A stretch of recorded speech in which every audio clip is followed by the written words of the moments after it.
All right, just making sure my AirPods clicked in here. Hey, everybody. Welcome to Buzzing About Romance. I am Becky, and I am so excited for this episode tonight. Joining me for this episode is special guest host Carla. Hi, Carla. Hi, everyone. Carla is my go to girl when all my co hosts, like regular co hosts, are a little busy. I was like, hey, can you come hang out with me? We're going to try to get a restraining order from a couple authors tonight. I said I'm down. And we No, brought, Carla needs a restraining order from me, Stop actually. it. I love that. Um, and our special guests joining us for this episode are authors Angelina M. Lopez. Thank you for hanging out tonight. Thanks for inviting me. And then Natalie Caña is here also. Hi, Natalie.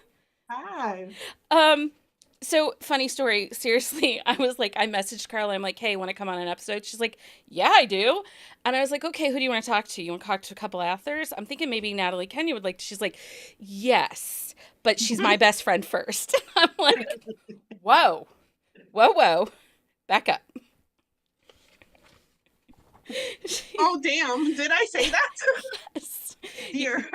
You like laid claim. I'm like, whoa. Like, hold on a second, though. Just need to know this first. Well, I am so glad you guys all said yes. Because, and it's actually, and I've told this story several times, Carla is one of the first people when Book Talk kind of blew up that influenced me to be a better reader. I think that you threw the challenge down, Carla, once that you said for every book you buy, you need to buy a book by another voice, either a disability rep, BIPOC, Latinx, something. Like you need to make it even, and you have to be conscious about it and think about it. Because I always just assumed, like, right, I read diversely. If you put it in front of me, I'm reading it. But if you start looking where I get my recs from, they're very one-sided. And so Carla was one of the first people that really pushed and influenced me to be a better reader. I tell her this all the time. She's always like, oh, that's so sweet. I'm like, no, really. Thanks for making me a better human. And I want to make sure that I'm very clear through this whole episode, because we did this with our LGBTQIA episode. You need to read these books all year round. Yes. Not just on the Heritage Month. On the Heritage Month. Mm-hmm. These stories are year-round stories, not just once-a-year stories. So in this episode, we're diving into how to build the ultimate TBR for Latinx Hispanic Heritage Month, but we're not stopping there. We're celebrating diverse voices that should not be limited to just this one month. We'll share some of our favorite Latinx and Hispanic authors, plus tips on how to read more diversely all year long. Let's honor and embrace the richness of different cultures through these stories that we read. And so that's, and I've talked to you all. I think both of you guys have been on Readathon, and I know Natalie came to book club. So, we've chatted several times, but one of the things is I really want to make a better effort to make sure that my listeners are finding these books. And again, you can't just read them this month. You got to read them all the time. I think Carla's such a great representation of like diverse reading, because it's the way she posts about it is she's funny enough and angry enough to get people engaged, like funny enough to like bring people in, and then for her to be like consistently pointing out the BS surrounding how we look at our content, at what we're reading and what we're engaging in. And it's not just in publishing, it's in media, and it's in what we're watching and it's in everything that we've surrounded ourselves as the norm. And the norm is generally a white POV. It's a white POV. And that's like, and it's historic, it's not, and then it's only white, but generally it's in white male European POV. Our entire structure of the stories we engage in is this white male POV. Well, it's like so many of us as people who love stories are not white European men. Right. What is the story that we have to say? What is our inherent, and again, not authors and not just, but like the individual walking down the street who's engaging in all this content, all this stuff, like what's their core story? It's not always going to align with the Iliad. It's not always going to align with all of this single channel we've been blasted with for centuries. So now's this opportunity to open up to all of those stories that are out there from all of these mass perspectives, and what a loss it is to not embrace that, because again, we have been, posed with one POV for literally centuries. So let's all the other stories that we in our own selves have to say, because most of us are not white European men. Yeah. Well, at least not these 4 people. But even within our own community, right? Like, we need to push those boundaries. We need to challenge each other. Like, Carla just recently was talking on Instagram about, like, why do so many of us feel like almost a fear to write Latinx men, right, into our stories? What is holding us back? What is making us feel like our stories aren't going to be focused on if we don't have a white person in the lead role? What are we internally thinking about that we feel like, oh, I don't want to perpetuate a stereotype, or I don't want to do. So it's like, we've been told all these things, like this very specific type of story needs to be told, but then we also need to be like, okay, wait, I have a duty to push this envelope and put forth another type of story as well. Yeah. That's the author way of putting it, for sure. Well, and so I'm going to ask a question, because I'm curious. Does it feel safer to write the female character to be Latinx? Because I'm just going to use that instead of Hispanic, because that kind of covers the rainbow, I think, the gamut of it. Does it feel safer, like you're going to be more marketable not to write a Latinx man or male POV? Not necessarily. I think if anything, it's not like the marketable thing. It's, as a Latina, I know what it's like to be a Latina. And I don't know what it's like to be Latino, a male, and I can look from the outside in. So I think maybe a little bit of it is that wanting to make sure you get it right. Because there's so much more pressure on us as women of color to make sure that we're getting it right.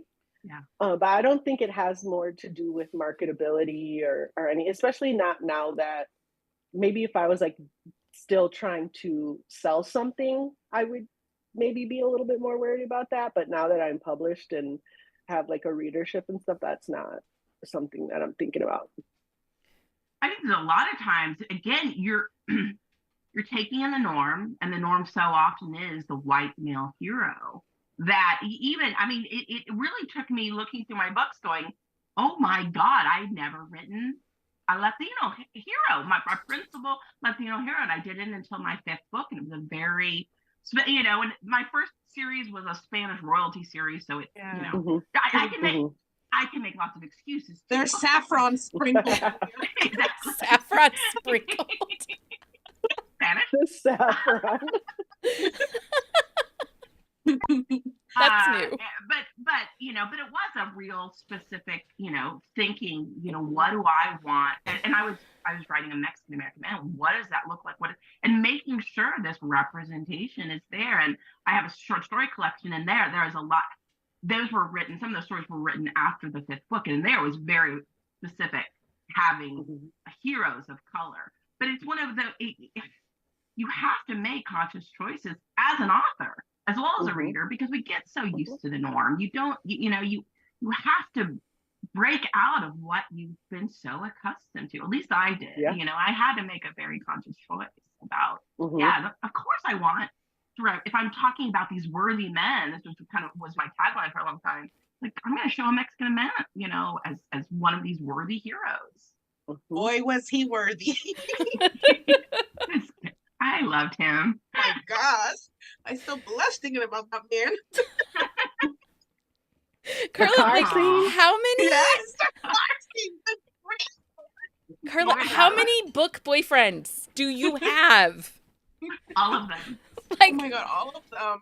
That's it. Oh yeah, and that was the great. And well, Natalie's already had this, but this was my first Latino hero on a cover, and she did such a good job. Alex Pavel's the designer on this, so it's full moon free. But this is Nicky Mendoza. He's the hero we're talking about. Yeah. But to have this super hot Mexican American male hero, all of those things that we have, you know, and Natalie does that.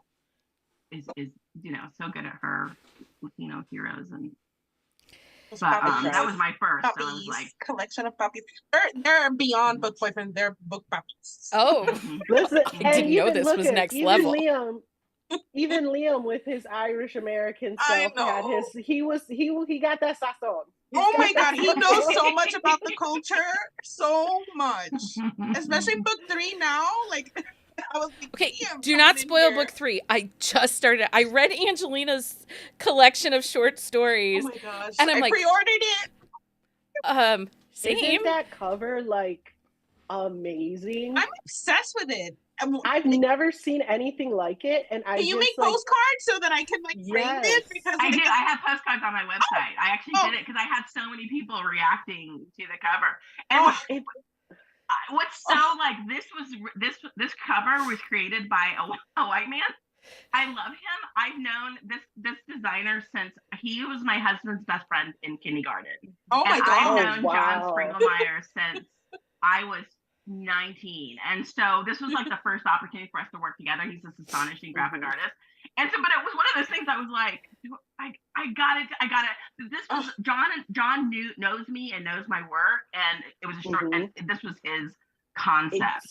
It's so amazing. And again, this is a man who like knows me to my soul. So it was that like needs to be framed. I want that framed. Like, you can. I sell posts. I did because so many. I do posters and stuff on the website. Okay, well, people are going to be on your website, Angelina. I will have Angelina's socials and her website linked on our on the shelf show notes when we're done. It's just my name too. It's easy. It's fine. Because but people Natalie, are like, do you have your cover? No, I don't have a hard copy of my book yet. I just started this one today because I had to finish Angelina's. I'm both of you actually. I mean, I kind of like. Look at that! Oh my god, it's so beautiful. It's so beautiful. But both of your covers, to be honest, I picked up. Well, I had read the Lush series, like from Angelina. I had read that because they're mass market paperbacks, and I know this is not going to be very popular. I love mass market. I love mass market. They're so travel friendly. Are you kidding me? So many more on the shelf. I collect mass markets. There was a TikTok going around about like size. At a like someone was having an estate sale, and there were like 7 30-gallon tubs this woman had full of mass markets, and I'm like, we have lost a hero. Give them to me. Where can I get these? Is this close by? Because I'll make Mike take me. Where is this located? I love mass markets. Obsessed with them. So I had read the Lush series because, again, it was mass market size. I have them. I love them. But Natalie, I didn't know who you were, but I had seen someone, probably Carla, post the cover of a proposal they can't refuse. And I was like, I love that cover. Who is this person? I need this book. How do I manipulate this system to get an arc? But both of your cover, like both of you. I want to say that I feel like I'm so proud of Latina authors, how they're just like putting out vibrant covers that take up, that are loud, that take up space, that they not subtle. Like, I love this like in your face, gorgeous art that has been like coming out lately for Latina authors. Oh my god. Well, and my cover artist is actually, she's Latina, she's Brazilian. And her work, I mean, she has like, her style is varied. Like, she can do almost anything. But one of like the first things that they sent me was a picture of her with that she had done of a woman with curly hair. And I was like, that's it right there. That's the person. Like, cause it's to do textured hair and to do it well, it's a skill set. So yeah, and luckily I've been able to have her for every single book, and it's yeah. I love every single cover, but yeah, book one holds a special place because it was my debut. Well, And I think I told the story the last time that I saw it in my classroom, was like crying and like scared, like 17 second graders. but I love that you're right, Carla. The covers are vibrant and beautiful, and they draw you in.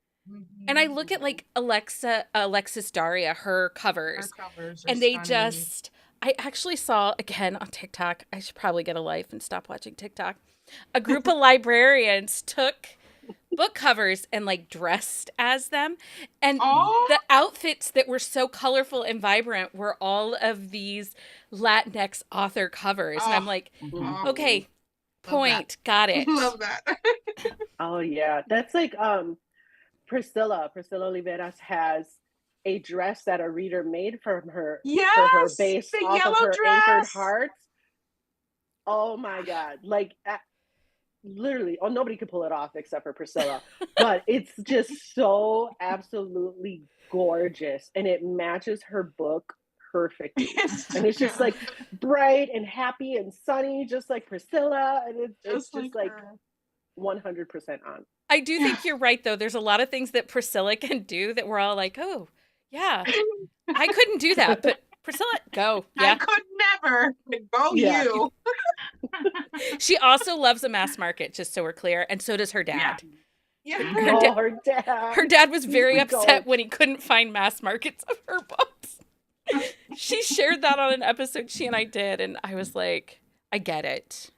I am campaigning for mass markets back. He is like her biggest champion. I love when she like shares him with us. He is the cutest. Like, you just like being her friend, and like whenever we're at an event or something, her parents check in a lot, and you know, she talks to them, and he's just like he's so cute, and he's like, "Are you hanging out with your friends? Like, okay, have fun, Mia." You know, like, he's just adorable. He's adorable. I love that. So one of the things that's come up recently, and it's not really recent, but I'm curious on all of your thoughts, because I think Carla posted it to Threads, which we all are over there on Threads. It's the Wild Wild West over there. It's the Wild Wild West, all right. You never know what you're gonna get, and sometimes there's gunslingers, and sometimes you're like, what the fuck is wrong with you? There's like those, what are they called? The things that just roll down the street because it's like empty. The tumbleweeds of tumbleweeds, yeah. Yes. Sometimes there's a shootout. Sometimes there's tumbleweeds. It's wild. But I think Carla put something about requesting authors to put their heritage, their in like their bios. Flags in the bio, yeah. Because we've seen in the past things like Abby Jimenez. She's very clear she is not Latinx, but her she's addressed it a lot. Yeah, I mean, she's very clear. Like, I don't belong on those tables. You know, pull me off. And then I know someone was shocked to learn Lauren Asher is Cuban American. But she doesn't, it's not in her bios. And I think there was something with Julie Soto also. Yeah. So, but I know there are some authors that aren't comfortable doing that. And there are some that are very comfortable to doing that. I mean, as someone who's trying to be better, it would make my life a little easier. But do you two put it? I did the website and I really did read your bios, but do you have it in your bios? I don't know either. I don't have it in mind. It's just become kind of a topic of conversation. But at the end of it, I'm third generation Mexican American. And so it's one of those things that I'm like, I am very much in that space. Like, what I claim is my story. I claim being a third generation Mexican American. I don't claim knowing Mexico. I don't claim, not having had an experience as a brown woman in the Midwest.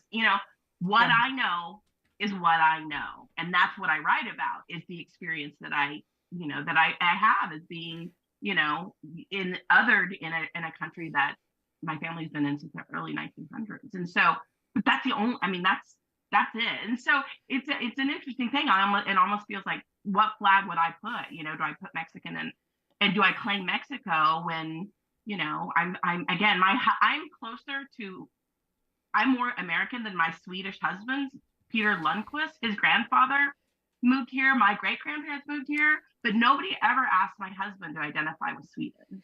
Like, you are more American than my husband. Yeah, yeah. I mean, so it's a really interesting struggle. But no, I haven't even. I mean, it's never even come up. Like, you know, I think the conversation is just starting to go through, and it's something I need to think about. I will say though, like as a reader, like you are always talking about your heritage too, you know? I do. So as it's easy to identify you as a Latina author, like off the bat, you know, anybody coming to you new will know. And it's just the way that you carry yourself. And that's the thing is I've always been like identified with being a Latina. I've always identified with being Mexican American. Sure. It's what I knew growing up, is my heritage. But it's this very specific, you know, if people want to speak to me in Spanish, I'm like, but I can't do that with you, you know? So it's, I'm in one of those stories where people are like, you know, do I get to count myself? And, you know, I'm 50 years old. So at a certain point, I'm like, I just got to be me. This is my story. This is what I am. This is what I know. Yeah. Sorry, I had to mute myself. That's okay. Because my dogs decided that it's time to wrestle right under my desk. So if you see shaking and hear barking, that's them. The puppy does it almost every episode. He like sometimes he comes and just puts his head on the desk, or he does stuff. He's so naughty. Oh yeah, the little one doesn't leave the big one alone, and so now the big one's mad. And you know, like a typical older brother, he's gonna beat him up a little bit just so he can leave him alone. But yeah, I've always had my flags in my bio, just because. I mean, I was born here. I was born in the States. I was, you know, raised here in Milwaukee where I live. But being Puerto Rican and you hear them, being Puerto Rican and being Dominican is so much of who I am in every second of every day that it just never even like occurred to me to not put it in my bio, you know? Yeah. Especially because it just from the beginning, it was such a large part of the stories that I was going to tell. But I totally understand when, you know, there's people who, for whatever reason, for personal things, for, you know, experiences that they have, just don't feel comfortable and they don't want to be like a token, you know? Yeah. And so they leave that out. And that's, I mean, that's totally up to them, whatever they want to do. But again, though, it comes into if you're not telling people, then you can't be mad at people for not knowing, you know, and you can't be in your feelings about not being included in Latinx Heritage Month if nobody knows that you're Latinx. Yeah. Correct. I feel like that's the two spectrums to really think about as well. And also, a lot of people that can identify, they're sometimes in not safe spaces where they can truly. And again, there's the people that just come from such mixed heritage that they're afraid to as well. Like being sensitive to all of that, for someone to speak out on and identifying on something so personal, they have to first of all feel safe, you know? So whenever I do request, I always like want to be sure that I sound like a safe space, and I just want to find out if you care to be categorized. Otherwise, if you do not care to be categorized, you shall not be categorized. And on to the next. Yeah. You know? Well, and I will say it is helpful for me because, one, if you've been around a minute, I'm terrible with names. Like, I just look at a name. I can't say it very well. I'm just not great with words sometimes. And names are tricky for me. But one of the first things I look at after the cover is the name because of my bias. I have to be more thoughtful. So it is kind of helpful. But at the end of the day, I mean, if the story speaks to me, I'm picking it up. And especially if your cover has pink in it or purple. Oh my God! Please give me a pink book. Oh my God! No, I'm not kidding. Pink, orange, and yellow. These are colors that we don't get enough in books. I don't need more black books or blue books. Put some vibrancy on there. Yeah. I need more green books. I need more like Green. Right, like my pillows back here, like my For decoration green. purposes only, please. Publish your book in Well, green cover. Listen, I tried to push for green. I really did. I got a tiny little bit on book one, and I was like, you know what, though? I got my favorite color yellow, so I'm happy. Well, and when you go to make like the rainbow shelf or something like that, like I tried to do it, I hardly had any yellow or orange. I'm looking at mine right now, and I have a lot of yellow and orange. Okay, well, I'm going to need those titles, please. Is that right? Yeah. I'm going to need those titles. I could use more purple, if I'm being honest. I just took a sneak peek. My purple part I love is how really... we're all looking at our bookshelves Like, right now. We're like, well, someone color asked do me, I like, need? why do you use books as your background? I said, you don't understand. Like, there's books up over here. Wall space is premium in this house. We have a tiny house. Yeah. Books are anywhere we can put them. But actually, when we're doing episodes and stuff, I constantly will look over and be like, oh, that would fit that. And then I'll, I say the book. So Ooh. it's... I filled like one whole shelf in the rainbow, and I'm like, I can't do this again. So those are all staying there, and like all the new books are just in like piles on my desk. Like I can't. I'm like, I can't figure this out again. That was too Rainbow much. shelves are a commitment. Mhm. Those books shall never leave that shelf. Yeah. Yeah. We had to paint last weekend, and the books were like piled everywhere. Oh my And God. my eldest, my son, he's like, you have a problem. And the girl child speaks up. She goes, and she doesn't even read these. They're just decorations. Because I love to read the ebooks, but I need the covers. I need the books. Anyway, I'm same. They throw a lot of shade in this house. They're not very kind sometimes. That's what happens when you have young adult children, right, Angelina? They're a little bit like... Yeah. They call you on your bullshit. That's why I just have dogs. They can't say anything. Yeah. So smart. So smart. Okay, so let's talk about some of our favorite authors. Other than, you two, because, I've read everything you both have written. Angelina, and I know that this is a tricky question and you can tell me, we can talk about it later. The other sister. Yes.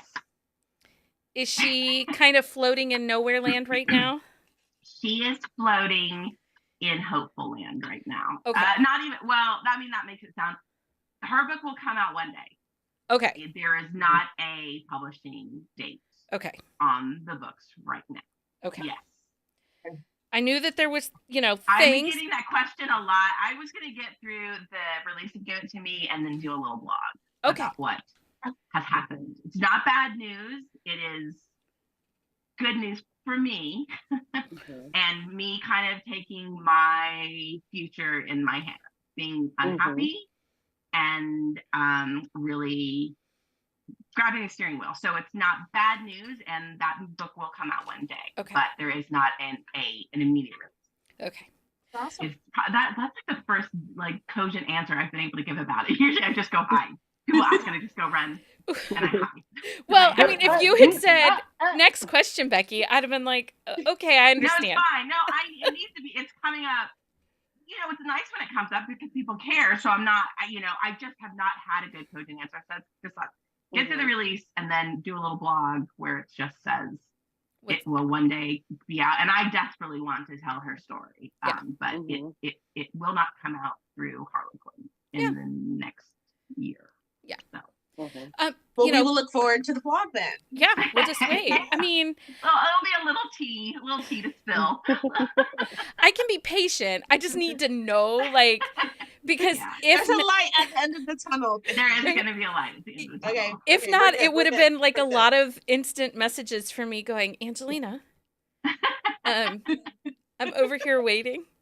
Those sisters in that town and all of them, they deserve their, the big climax of them building too. So it's all planned out. They do. They really do. Well, and both of you, it's so interesting because Natalie writes in the Chicago suburb, so like the neighborhood, but it definitely has small town vibes because all those people know what everybody's business is. Like, it was shocking to me to read the second book, and we got a new grandparent, and the amount of busybodiness of those old people, I was like, what Wait till book 3, girl. I told you, I just Wait. don't spoil. But then Angelina writes this small town, and again, you have so many busybodies. Oh my God. That's, you know, and they're all doing it for your own good. It's all for your every time. They're so sneaky. Way up in your business. Oh my God. Always for your own good. It's never because they just need to know and they want to know. No, it's for your own good. They love you. They want God's blessing on you. They know better than you. But they love you. Experience, yes. So my mom, they need to know that like all their stuff happened for a reason, and it's so that it can help you. Well, but if you put them in a space where they have to sit still for too long, then that's when it gets terrible, because my mother recently fell and fractured her kneecap. That was part of my chaos. And I started calling her Medicare Barbie, because she comes with accessories now. Like, she's got a brace and a walker. Anyway. But she doesn't really want to go out right now. But man, she's like, she has gossip every day for me. She's like, I talked to your sister. You won't believe what's happening. I talked to my friend so-and-so. You won't believe what's happening. And I'm like, wow, girl, you need to get out. Yeah. Oh, I tell my mom all the time. Like, sometimes I have to be like, Mom, stop telling people my business. And she's just such an extrovert, and she just makes friends everywhere that she goes. And I'm like, not that person unless I have to be, right? And so like, she's like, yeah, this is my daughter who blah, blah, blah. And we're like in Sam's Club. And I'm like, stop telling these people stuff about me. I don't know them. I don't trust them. I don't want them to know my life. And she's like, oh no, it's no big deal. I was just like, oh lady. And now that she's retired, it's like times 100. I would go home to my small town in Kansas, and I would be with my family. And if we would run into other family, they could repeat everything that I was doing. And I was like, oh, this is such an invasion of my pride, blah, blah, blah. But then I had children, and then I would go back to my town, and we'd run into people, and they wouldn't know anything about what I was doing. It was only about what my kids were doing. And then I was like, what? Haven't you heard this one? Excuse me? I'm a published author. Yeah. So, but now my kids are grown up, and so now they're getting ignored. But no, it's like, if you go and like everyone knows, you don't have to tell anybody nobody asks like, how are you doing? They already know. They already all discussed it. They have their thoughts about it. But it's really just interesting to me how both your communities, technically your settings are very different, big city, small town, but the community vibes are so similar. And I think that's one of the things that I love about diving into the Latinx romances is the sense of communities, that and the food. I'm a foodie. I obsess with food. So when you guys give me the descriptions of the food, I'm like looking it up. Like, can I convince Mike Burrier to make this for me? Who of my friends would be able to cook this? But I think some of that similarity comes from like us both being from the Midwest, and which was, predominantly white. And when our families did come here, they had to create that community. And so the community really does play a huge role, because it was handmade by our family. And I think you see that, and you could probably see that in every big city too. Even New York, you have your boroughs where you have certain ethnicities that just built their community, and they revolved around that because they wanted to be surrounded by people who understood them and who were like them, who were like their loved ones. Yeah, I mean it. And it was interesting, like in Kansas City, you had these multi-generational Mexican communities, and now one of them, West, I forgot the second part of it, but it is become, people loved going there because they would have the Mexican restaurants, and you would walk in, and everyone would be like, hey, compadre, and there would be this big white people going to these neighborhoods would get that sense of that family and that closeness and that intimacy and that, you know, that excitement of being part of these communities, to the point where they started coming in and buying all these old houses. And now those homes are like $800,000. They're pricing out the Mexicans who've been there since the early 1900s. There's the Lady of Guadalupe Church, but it's these people coming wanting to be. It is a very specific intimacy and wanting to be part of it. And it's funny when you write about it, it's almost like it's just what you know to be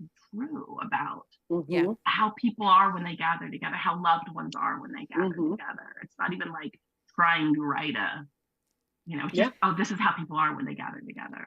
It's just part of how you grew up in your experience. Yeah, exactly. Yeah.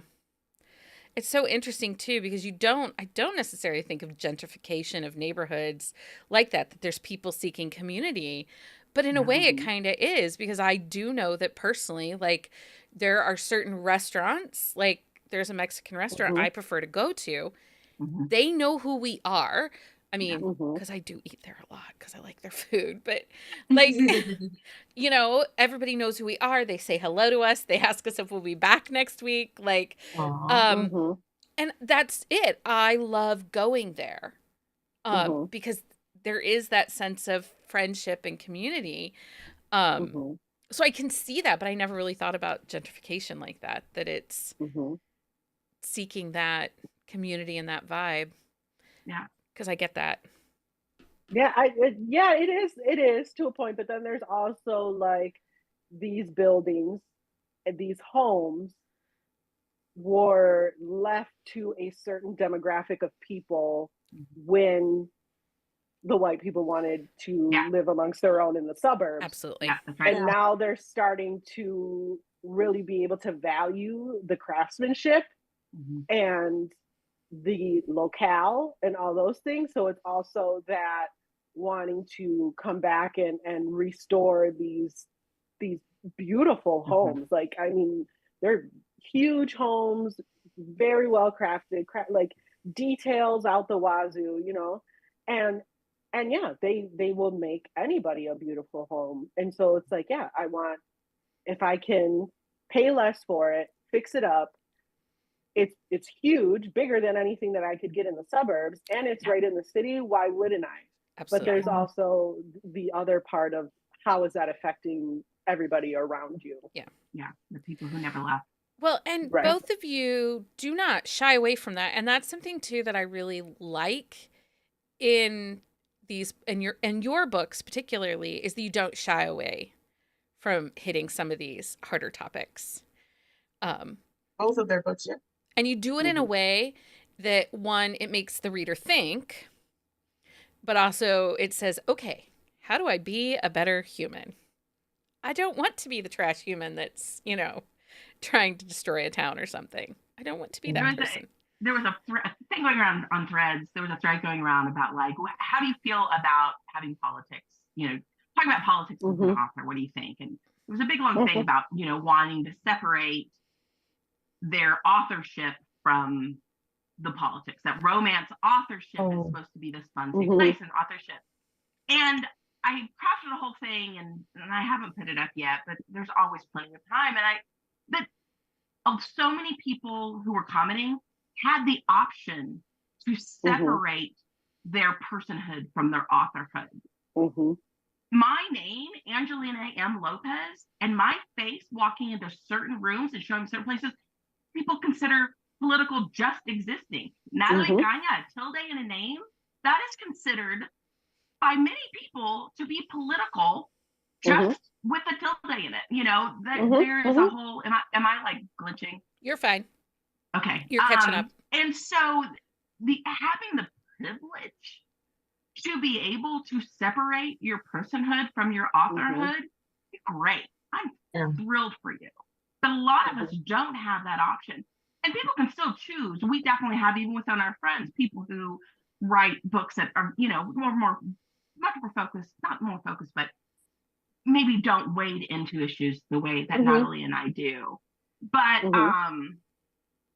but again, I think people should recognize if you can parse those parts of yourself, it's a tremendous privilege, because it's not an option because sometimes because of a person's face or just their name, and definitely in today's political climate, worrying about their own safety, the safety of their family, the people they love. It's just not possible to parse that. So if I'm not going to parse that on social media, I'm certainly not going to parse that in my books because, again, it's not an option for me. Yeah. Right. But and even those people who can do that, the people who know that they can't, it's very clear that those other people have that opportunity, right? So even in that sense, it's still political because the absence of politics or the policies or all that stuff immediately to people of color, immediately to people of marginalized communities, we're like, oh, they one of those people. Okay. Yeah. This is this POV. Let me get ready for this POV. Yeah, exactly. Well, and I look at it as a white mother of a queer child. I don't have that privilege. No. I have to be loud. I have to be clear as to where I stand. And I, like a few of you, live in the middle of a red state. Yeah. And I have to speak louder and be heard louder. And so I need to be very clear. This is a safe space for these people, Yep. Yeah. And I think, the shooting in Georgia, it's one of those things that's like, for at least, if that's one of the unifiers. It's like, we just want our children to go to school and not be shot and be safe. Like, that's a unifying, like, okay, now how do you feel about expressing your politics on social media? Yeah. Because, right. like, well, so there's there's gun rights people and whatever, but it's like there's unifying events where it's like, no, shit's crazy.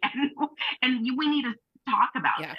We need to stand up for what we want. There's a really great podcast about the Michigan school shooter and his parents and how they were charged and why they were charged.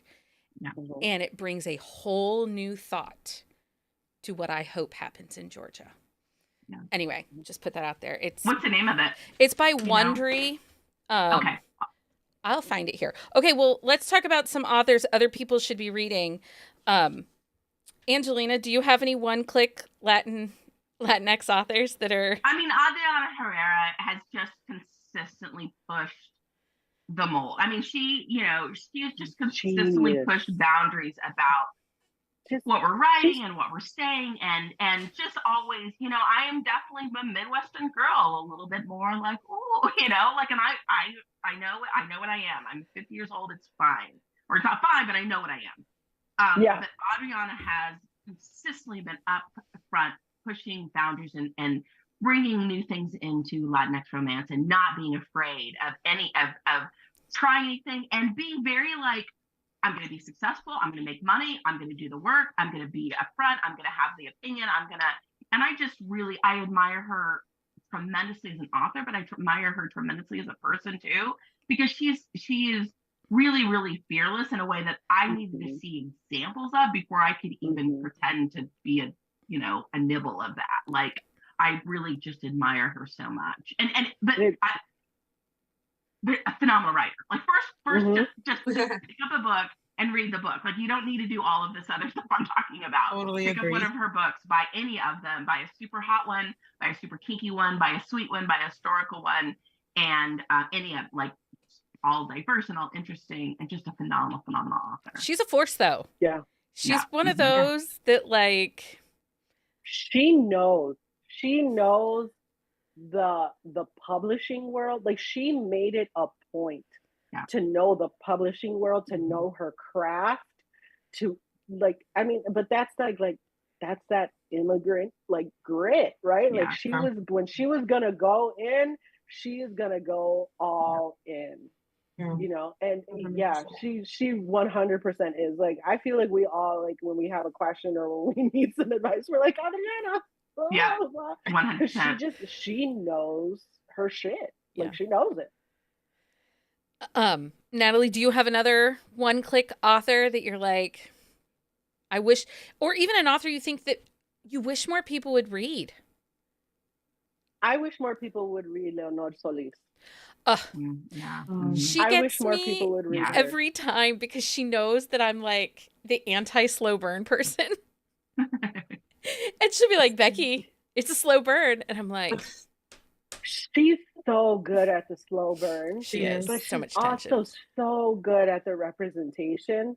And also just like, I feel like, especially when you get to the Latinx and you're looking for that, you see a lot of Mexican or Mexican American, you see a lot of Puerto Rican, you even see like somewhat some Brazilian, but you really don't see a lot of these other Latin American countries. And so it was super, and like even just getting to know her and talking to her and seeing like her experience being from Chile and being from South America versus like mine from, you know, my family being from the Caribbean and then having grown up in a predominantly Mexican neighborhood. So knowing that as well, it's incredibly different. And so I definitely think people are sleeping on her and they need to read more of her stuff because she's another person who just, she knows her craft really well. Her body positivity, the fat rep, the body rep that she gives in her books is some of the most superior. I'm trying to think, it might have been her Christmas book last year.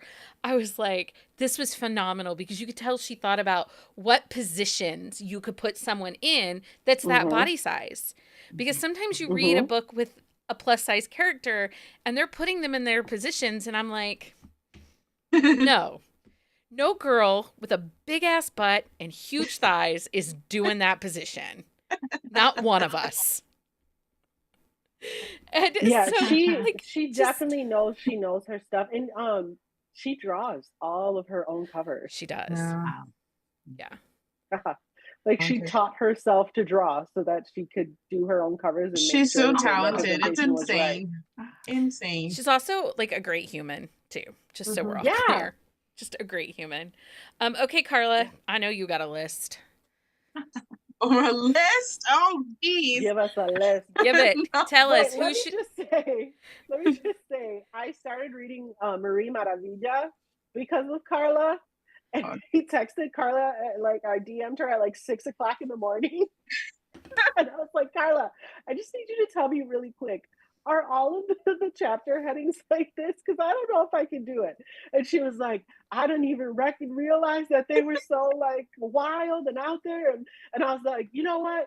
I'll just live vicariously through you. I did not live vicariously through her. I literally read the other two books. And like, did you? Oh my God. Okay, wait. What author was that? Marie Maravilla. What are her books? She writes they're mafia romance, right? Mafia motorcycle club. Okay. She's an indie author. But like where the heroines are morally gray, even more morally gray than the heroes, which I am 100% for. Like I'm not like a mafia romance person. I'm not like a cartel, like Narcos and whatever TV show person. Yeah. But I was like, yeah, you better stab him in the chest. Yes, like hey, that's where do you start with her? She was tired of seeing the girls be kidnapped and have no say and just tossed around, and then all of a sudden dressed in a red dress, and now they're like whined and I know her girls fight back the whole way through. And somehow have been running everything the whole time, and you didn't even know. Carla, where do I start? What's book one? Skeletons of Society. Yeah, I was like, girl, you better roll under that truck and shoot out those bad guys. Yeah. With one hand behind your back and whatever. Like, go ahead, girl, you do it. You James Bond the mess out of this. Longer than 30 seconds. I love that. Somebody asked who draws their own cover. Leonore Solis. She draws her own covers, and she's an indie author, and I believe her books are in Kindle Unlimited. And one of the things that I love about her books, they are not 500 pages long. That part. Like, I don't know. Anyway, that's another. Especially for a slow burn. Right? That's what we want. Don't make me wait 500 pages. I want to be like 500 pages, but I knew that if I was writing indie, it would be 500 pages. Carla wouldn't My let you. She'd be editor's like, forever Natalie, like- cut this. My editor is forever like, I don't think we need all of this detail. And I'm like, but I looked it up. I researched it. Yeah. People need to know. Does it hurt your feelings when the editor says to you, this is really great, but I didn't need to know this? No, because I know that I go too far. I know I'm extra as fuck. Yeah. It's the teacher in me. I'm like, I learned it. Now you're going to learn it. You're welcome. I just edited a pregnancy romance, and my youngest child is 19. So I've not been pregnant in a very long time. And science changes and medicine has evolved a little bit and things are different now. And like doing the research for a pregnancy romance to make sure she hit all the right stages, I'm like, yeah. These women have it so easy. You can like pump now while you're on a dog or whatever. Right. You know? I used to be confined to like an electrical outlet. All these No, screens. thank you to all of that. do you know how many mass market paperbacks might have fallen on a child's head? That's what you put it on the baby's head. That's the book holder. No, Yeah, that's very you're true. holding the baby and the baby's holding the book. No, any difference? Nice lap desk. Sorry, child. When mommy's happy, child's happy. Right. Fine. Isn't that part of the science? The endorphins come through. It's exactly. Okay, let's go around here. So there was a thread again. I need to get off social media. I might get more done in my house. There's a thread that's, it was like a line of throw it out here. Who are some Latinx authors to read? And I think Angelina commented on it. Like, I can't believe no one's commenting on this. Yeah, it was a big Latina. It was like Hip Latina or something. Yeah, like Wasn't it like Latina Hip something. Latina? It was huge. It was 15 hours later, and 2 people had commented. 4 people had commented. 2 said thank you. 2, and I was so. I didn't see it. Like looking at the time, like when did they post? Like I didn't see it until Angelina did it. So I reshared it and then listed, but I missed actually one of my clients. Lindo Forbes, she's a Canadian author that is an Afro-Latin. Okay. And and what's her name again? Lindo Forbes. She's only got 2 books out. She's kind of been Lindo mentored by Zoe York. Okay, cool. I love Zoe York. Right?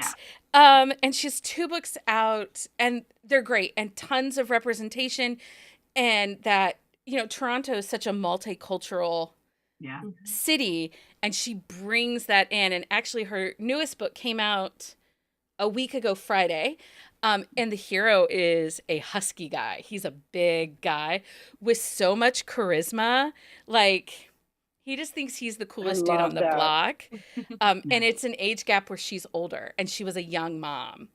And it's really good. And I really like her. And so if you haven't read her, she's out there. Anyway, Angelina, what do you got? Do you have any other authors? Like, give us. Me? Yeah, keep giving us all the authors. Other authors. This is not a romance author, but V. Castro.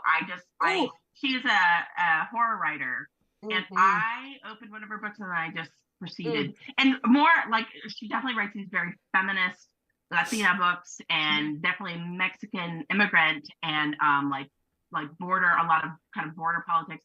But her books are just like the angry, I'm an angry, pissed off woman, and I'm going to kill people because of it. And everything about it is very satisfying. Like this, it sounds like in the way of like mafia, but mafia is read by women. Like her books are just incredibly like, whenever you just want to go punch somebody, like her books are really good to like. I might need that. Embrace that. That's like Mary Maravilla. Yeah, that's what I mean. Like that kind of like, yeah, let's go kill something. So we have gone from like really angry to like Leonore, who writes like these sweet, I mean, they're sassy women, but they're like readers need all types. We need all types. We do. Listen, we have enough space for angry women and sentimental men, okay? Right? That's my whole Be thing. less We can take angry. a million versions of this one thing, or give me a million different things and Right. a million different versions of it, please. Fill up all these spaces. Okay, Natalie, another author, another book. What are people sleeping All right, on? so I have two. Give them to us. So I read Gabriela Gamez's The Next Best Fling. So messy. We were just talking about this. We were talking about that earlier. I had to purchase the internet on the flight that I was on just so I could DM her and be like, listen, you have no right to be making me feel like this while I'm on this plane. So yes, very much, but I loved it. And I just met, and I have not read her work yet, but I just met her at Romance Con this weekend, Amber Cordova. Oh, she's our book Amber club. with an A. Yeah, she's our book club author in November. She's amazing. So she has 2 books out. She was such a sweetheart. And we were both like, just wanted to say hi to Lucy Eden because, she's Lucy Eden. Right. And she came up and she was talking and I was like, you're Dominican, aren't you? And she's like, I'm very Dominican. And she was like, how do you? I was like, I'm Dominican. And so that was like one of those nice moments. But yeah, her debut just came out not that long ago. And then her next book, I think, is coming out like this week. It is out this week. So yeah. Yeah. She's hilarious. We had her over our summer for our summer slumber party. And she's like, she needs her husband. The very first time she had to use the dishwasher, she put the liquid dish soap in the dishwasher and then just left it. I would do the same thing. And her husband comes home and he's like, what did you do? Anyway, she's so sweet. I got to meet her. She did a book signing at the Barnes & Noble here in Maumee 2 weekends ago, and I got to meet her. She's so cute. She's so sweet. She's like adorable and just a really sweetheart. Yeah. Okay, Miss Carla over there. Who else are we sleeping on author-wise? Y'all need to read A.H. Cunningham, first of all. She's so steamy, super high steam books. And I think that she also is probably one of the coolest authors in the sense that she does both Black romance and she does Latinx romance and she does both. So she's like a perfect bridge of an author that identifies that she's Black presenting, right? Like she knows that she'll go to Black romance cons as well and stand there and represent for that because she writes Black romance and it's also Latinx romance. So she checks all these boxes all at once.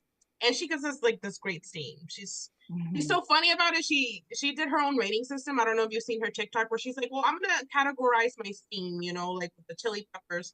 A lot of people commenting were like, oh, that's interesting what you consider 3 chili peppers for this book. It was kind of funny, the discourse that she started with that. But A.H. Cunningham for sure. And then J.J. Arias does some great sapphic romance. Like she's innately funny where like conversations happening in books are just funny, sometimes even deadpan type of humor, but she does some steamy books and she has a really wide range of books.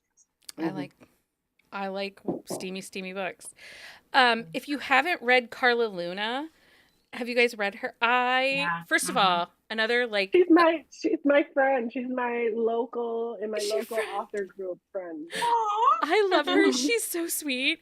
She's so sweet. But her travel series that she did, and it's kind of academic because they are archaeology students, and she deals a lot with the feelings of these artifacts and this history in these other countries that are not her characters' countries, and but she also does a really great road trip. The last book that just came out, book 3, they are in Rome, working as tour guides in the summer. My favorite, and they're stuck on a bus together. I tell everybody, Troy Story is like one of the most clever titles that I've ever heard.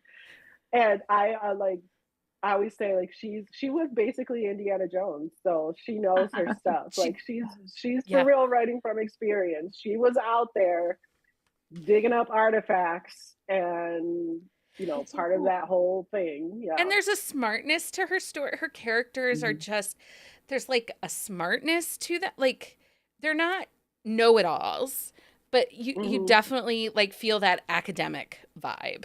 Yeah. Which just makes me laugh.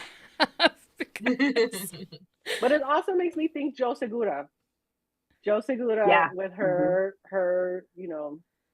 Temple or Raiders of the Lost Heart. Temple, like all the, and give it directly to me, inject it right into my veins, please. She's coming to Toledo, Ohio is putting on their library is putting on a romance con in November. Oh, wow. Yeah, she's going to be there. Kimberly Lemming, Abby Jimenez, and Julie Soto. Those are the 4 headliners. I'm like, that's awesome. That's a good lineup. It is a good lineup. I was excited for it. A couple others before we go, because we're over our hour. So I'm just gonna, and if I miss anybody, yell at me. Just yell over me. Mia Sosa. I think she was one of the first Latinx authors that I picked up. Alexis Daria. We talked about Priscilla Olivares. I love her series that she did with Montlake that was the mariachi bands. Ophelia Martinez, which to be honest, I know she's not writing right now, but she hopes to be coming back here in 2025. And I think Ophelia is Carla, How I Found You. To start with. Yeah. She I love her. I love her books. I can't wait for the next one. Yeah. She's such a good writer, and she's an even better person. She's such a sweetheart. She's super sweet. Jocelyn Soto, Santana Knox, Tori Olivares. Let me see here. Sierra Simone, Lissa Montoya, and then we talked about Gabriela Gomez. And do we have any other, do you guys know of any other debuts that are kind of on the cusp coming out in the next? Debuts, I'm not sure of, but we definitely need to hype up Liana de la Rosa. Oh. Her historicals are just like chef's kiss. Her covers too. So many colors and so beautiful. Yes. Yeah. The third book in Alexis Daria's series is coming out in 2025. The long-awaited third book. True. In that with those amazing covers. Yeah, that's coming out in 2025. That's been waiting 3 years. I think January or February 2025. Early. Yeah. Carla, is that NetGalley up yet? Do you know, sister? No. Okay. I don't think it is. No. I don't believe it. I don't believe it is because she just finished copy edits, I think. Yeah. So in the next couple of weeks it probably will be up. But we'll give her a moment. We'll wait patiently. I'll only refresh once a day. I was thinking of somebody else too, and then it just slipped out of my head. I don't know. Zoraida Cordova and Zoraida. She's been so prolific. Like Zoraida Cordova, she writes in so many genres. She's super prolific. Like she's an inspiration because she has just got all of these books coming out in all of these different ways. She is fantasy, phenomenal. magical realism, sci-fi. Contemporary, sci-fi. She's just she's a career that I would love to have. Like just be able to write in so many different genres. And it's so interesting to see the people moving genres too. Because that's really kind of new frontier. You typically got boxed into romance and moving out. You had to switch your pen name up for. Yeah. It was interesting because I had with my first agent, I had a conversation about that, about if I were to go to a different genre, would I need a pen name and this and that? And she goes, no, you want, your readership, to follow you from one thing to the other thing. And I was like, but Zoraida has more than one. She does. That's that's really. So she's Zoe Castile and Zoraida Cordova. And Rizzo Rose. Yes. I love that. Okay, so Angelina, you have a new book releasing September 10th, which is Tuesday. This episode's dropping on Sunday. It is Give It To Me. It is a collection of short stories of powerful women, and they're... Yeah, sexy tales about women getting the good loving they deserve. Because we all deserve it. And every story is about that, and they all have really steamy... And nobody writes it better than Angelina. Oh my God! Women getting what they deserve. Oh my gosh! No one. Somebody posted it on the spine on their in their bookshelf, and I was like, oh, the spine! Oh, that's really pretty. It's so cute. The spine's like the best. This was my John and I worked on this idea, but this was my contribution. I was like, could you put a heart at the bottom of the exclamation mark? I love that. I love that. That is perfect. And then Natalie, you and your October releases. Have all 3 books come out in October? No. Book one was supposed to have come out in May, and then it came out in June. Okay. Book 2 was supposed to have come out in June. It came out in October.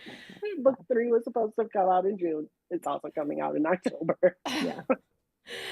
So Sleeping with the Enemy Sleeping with the Frenemy comes out October 29th. Mm-hmm. And this is the 3rd book in this series. Yeah. Beautiful. It's so pretty. I think that might be my favorite cover. I don't know. I think so. I think mine too. And her dress, she's in a pretty dress. Like, oh. I think it might be mine too, actually. See, I mean, I love them all, but I love that first cover just because you see, like, you feel the tension between the two of them as they're like squaring off on that table. Like, it's a clinch that's not quite a clinch. And I love the arch, the Puerto Rican flag arch. It tells you like right away that that's Humboldt Park. Yeah, I remember that's what made me do it like a quadruple take. I was like, wait, expand. I actually did. I did have somebody on Instagram one time, like, go into this huge rant with me. Look at, he's mad again. About how that looked because it was like orange, and they kind of color dredged and like ombre it. How it looked too much like the Cuban flag, and they just would not give up the fact it was the Cuban flag. Oh my God! Whatever. Let them die on that hill. I'm like, I'm pretty sure I know my flag, but cool. And then I was just like, cool. You can still buy the book and read it. I think I might have just said, don't read it then, and then we're blocked. Blocked early and often. The amount of times that I like say, geez, those people need a group chat, or what the fuck is wrong with people every day, usually on Threads. Oh, the audacity of people. Right? Quick Patreon update. Welcome to new member Louise. Thank you for supporting us and joining the Buzzing About Romance Book Hive. Celebrating a year in the Hive is Amy C. 2 years in the Hive is Sue. And 3 years in the Hive is Ophelia. Thank you for your continued support about Buzzing About Romance and making it such a great romance book loving community. Make sure you join us back here Wednesday for our discussion of The Truth According to Ember by Danica Nava. I had to message her and ask her to send me like a voice memo of how to say her last name. Because I'm just that book is so damn good. I enjoyed it so much. It's really great. So much tension. It gave me a heart attack, but I was like, this is great. I love that this is happening. You like to kind of torture yourself. Yeah, I'm like, I'm alive. You get one of those little things that the viejas have when they fall. Like, I fell and I can't get up. Life alert. I'm feeling too much as I read. I can't live. My cold heart has emotions. I'm sorry. And then we're back next Sunday live with another episode, and we're going to chat all about the pregnancy romance books that everybody says they hate, but we all read.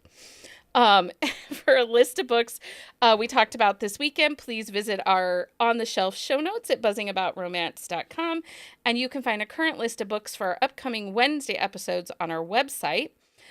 Please don't forget to follow us on social media for more updates and join our community of romance-loving Enthusiasts, if you loved this episode, please leave a review on your favorite podcast platform. Share it with your friends. Your support helps bring us more exciting content to you every week.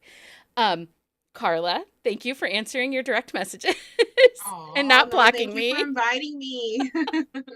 And Angelina and Natalie, thank you so much for your time and hanging out and talking about your books with us. Thanks for having us. Yeah, we had so much fun. Of course. Until next time, everybody, happy reading.